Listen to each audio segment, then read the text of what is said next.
माननीय कोर्ट ने राज्य सरकार से कहा कि आप शिक्षक भर्ती कंप्लीट करने के लिए जरूरी कदम उठाइए, अन्यथा की कंडीशन में बिना आयोग गठन के ही पुराने आयोग से भर्ती कंप्लीट करने के आदेश दे दिए जाएंगे।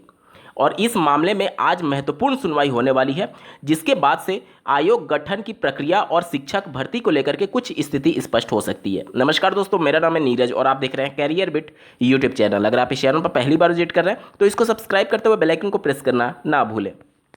उत्तर प्रदेश में किसी भी स्तर के शिक्षकों की भर्ती जो रनिंग में है उसको कंप्लीट करने की जब बात आती है तो एक ही बात निकल करके आती है कि नया शिक्षा सेवा चयन आयोग ही अब इन पुरानी भर्तियों को कंप्लीट करेगा।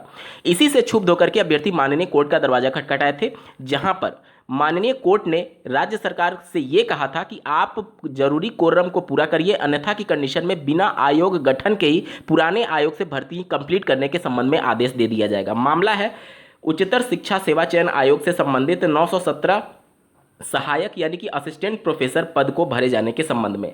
यहां पर आप देख सकते हैं कैबिनेट के प्रस्ताव के आधार पर कानून को निष्क्रिय नहीं किया जा सकता, ये माननीय कोर्ट ने कहा है। जैसा कि आपको ज्ञात होगा, कैबिनेट प्रस्ताव को मंजूरी के आधार पर एक नया शिक्षा सेवा चयन आयोग का गठन किया जा रहा है उत्तर प्रदेश में, और जो पुराने आयोग थे जो कि कानून के तहत बने हुए थे उनको अभी निष्क्रिय नहीं माना जा सकता, और आयोग गठन कब होगा ये भी भविष्य के गर्त में।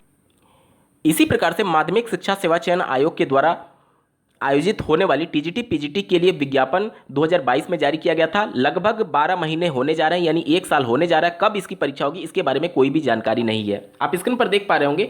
इसके संबंध में आयोग ने माननीय कोर्ट में क्या जानकारी दी है। आयोग की ओर से कहा गया है कि 2014 के उच्चतर शिक्षा सेवा चयन आयोग नियमावली के अंतर्गत कम से कम 3 सदस्यों का होना आवश्यक है, इसलिए चयन प्रक्रिया पूरी नहीं हो पा रही है। याचियों के अधिवक्ता ने यह कहा कि ऐसी परिस्थिति में आवश्यकता का सिद्धांत लागू करना न्यायहित में होगा। यहां पर एक केस का हवाला दिया गया, ललित मोदी और डॉक्टर सुब्रमण्यम स्वामी के मामले में सुप्रीम कोर्ट के निर्णय का उल्लेख करते हुए याचियों की ओर से बहस की गई कि राज्य सरकार द्वारा आयोग में नियुक्ति न करने के आधार पर चयन प्रक्रिया को अनिश्चित काल के लिए लंबित नहीं किया जा सकता। आप देखेंगे कि उच्चतर शिक्षा सेवा चयन आयोग, माध्यमिक शिक्षा सेवा चयन आयोग के द्वारा भर्तियों के विज्ञापन जारी हो चुके हैं, आवेदन भी लिए जा चुके हैं, लेकिन भर्ती कंप्लीट नहीं हो पा रही नया शिक्षा सेवा चयन आयोग के गठन की वजह से। और आने वाले 5 साल तक अगर ये आयोग गठित नहीं होता है तो क्या 5 साल तक भर्तियों को इसी प्रकार से लटकाया जा रहेगा।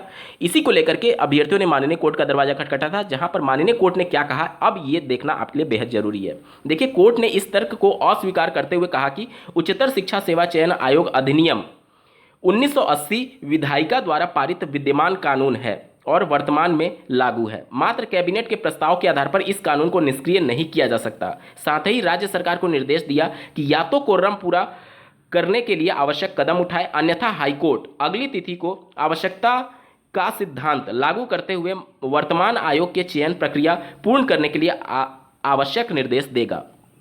और अगली सुनवाई जो इस आर्टिकल में लिखी गई है वो आज ही के दिन में है। माननीय कोर्ट में आज महत्वपूर्ण सुनवाई है, जिसमें ये जो उच्चतर शिक्षा सेवा चयन आयोग में जो सदस्य हैं जिनकी संख्या कम है, जिसकी वजह से भर्ती कंप्लीट नहीं हो पा रही है, उसका हवाला देते हुए राज्य सरकार ने नए शिक्षा सेवा चयन आयोग की बात की थी। अब यहाँ पर आज डिसाइड हो पाएगा कि राज्य सरकार कमिटी जो एक तरीके से जो शिक्षा सेवा चयन आयोग बन रहा है उसको लेकर के कितने प्रोग्रेस में है, कहाँ तक पहुँची है, या फिर पुराने आयोग के माध्यम से ही भर्तियां कंप्लीट कराने के आदेश दे दिए जाते हैं। अगर ये आदेश पारित होता है तो निश्चित तौर पर जो माध्यमिक शिक्षा सेवा चयन आयोग के माध्यम से टीजीटी पीजीटी के लिए पद विज्ञापित किए गए थे, जिसमें सदस्य ना होने की वजह से वहां पर भी परीक्षा संभव नहीं हो पा रही है, तो वहां पर भी इसी आदेश को लागू करा करके टीजीटी पीजीटी की भर्ती प्रक्रिया को भी आगे बढ़ाया जा सकता है, अगर आज कुछ डिसीजन आ जाता है। और उत्तर प्रदेश में प्राथमिक स्तर की शिक्षक भर्ती या फिर यूपी टेट का मामला जो रुका हुआ है नए शिक्षा सेवा चयन आयोग के आधार पर, उनके गठन के आधार पर, उसको भी कहीं ना कहीं इसके आधार पर माननीय कोर्ट में चैलेंज किया जा सकता है। तो आज की सुनवाई बहुत महत्वपूर्ण है,